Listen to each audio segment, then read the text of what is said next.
Dalam perkahwinan ni, konflik adalah merupakan satu benda yang fitrah dan juga normal lah. Sebab apa? Sebab suami ini berasal daripada keluarga yang berlainan, latar belakang yang berlainan, sama juga dengan isteri. So, bila duduk sama-sama dalam satu keluarga, maka dia akan berlaku pertemuan budaya, pertemuan pemikiran, perspektif yang berbeza. Disebabkan cara kita dibesarkan dengan pasangan kita ni berbeza. Maka konflik ni, sebenarnya, fitrah konflik ni dia mesti diuruskan sewaktu konflik ini berada pada tahap yang kecil, mudah diadres dan mudah untuk diuruskan.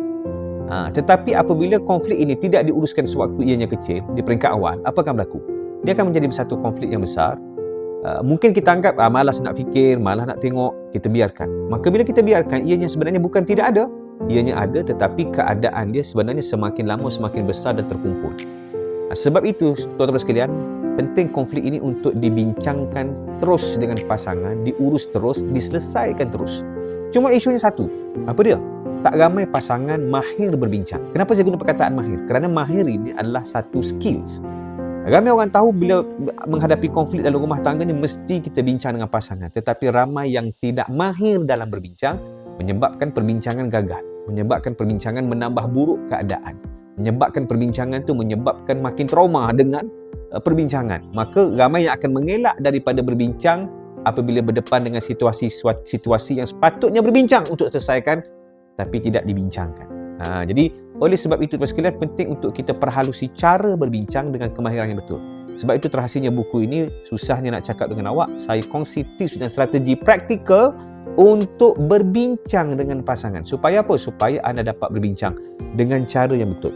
Kenapa cara ini penting? Dia macam ini tuan sekalian. Anda nak menghasilkan kek, kan? Anda ada bahan-bahan dah terkumpul. Tapi bila cara buat tu adalah cara buat biskut, maka yang terhasil bukan kek, tetapi adalah biskut. Sebab apa? Cara akan menentukan hasil dan hasil dan juga produknya.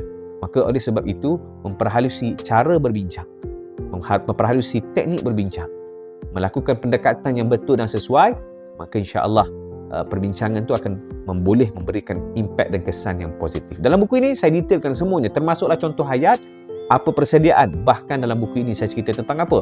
Bagaimana mengurus emosi sewaktu perbincangan. Tambahan lagi ada tips dan teknik sebelum, persediaan mental, emosi, semasa perbincangan dan juga selepas perbincangan. So, dapatkan buku ini segera, insya-Allah. Susahnya nak cakap dengan awak, satu buku yang sangat saya seronok bila tulisnya. Kerana apa? Ianya adalah sesuatu yang sebagai legasi akhirat saya nak tinggalkan dalam buku ini, membantu pasangan suami isteri di luar sana untuk berbincang dengan cara yang betul, sesuai dan insya-Allah menambah baik kerukunan rumah tangga. Daripada saya, Fazli Aziz.